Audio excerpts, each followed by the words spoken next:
আজকে তোমাদের বিষয় হলো বেঙ্গলি জিকে এমসিকিউ। ভারতীয় সংবিধানে কতগুলি শিডিউল আছে? 12টি।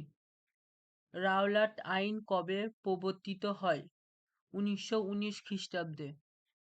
ওজোন স্তরে ছিদ্রের কারণ সিএফসি। বিশ্ব শিক্ষক দিবস কবে পালন করা হয়?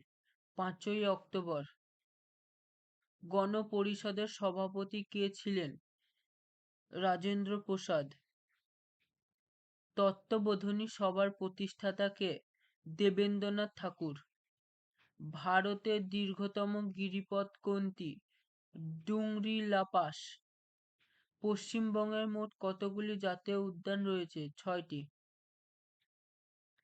বক্সা জাতীয় উদ্যান ভারতের কোন রাজ্যে অবস্থিত? পশ্চিমবঙ্গ। গান্ধীজি দান্ডি যাত্রা কোথা থেকে শুরু হয়েছিল? সবরমতী আশ্রম। ওম্যান ইকুইটি ডে কবে পালন করা হয়? 26শে অক্টোবর। অমর্ত্য সেন কোন সালে অর্থনীতিতে নোবেল পুরস্কার পান? 1998 সালে। কোন গাছ আংশিক পরজীবী নামে চিহ্নিত? চন্দন গাছ। বুদ্ধচরিত কে রচনা করেন? অশ্ব ঘোষ। বিনয় বসুর পিতার নাম কি ছিল? রেবতী মোহন বসু।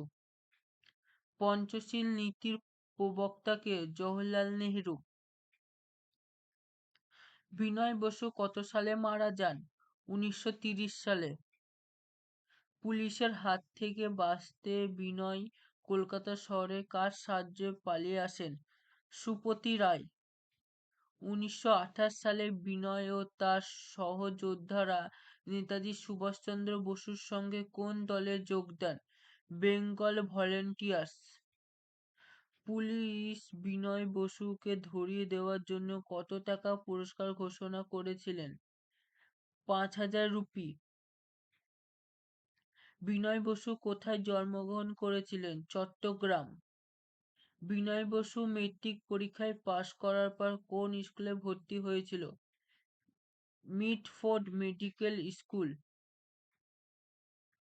নিশীথ সূর্যের দেশ বলা হয় কোন দেশকে? নরওয়ে।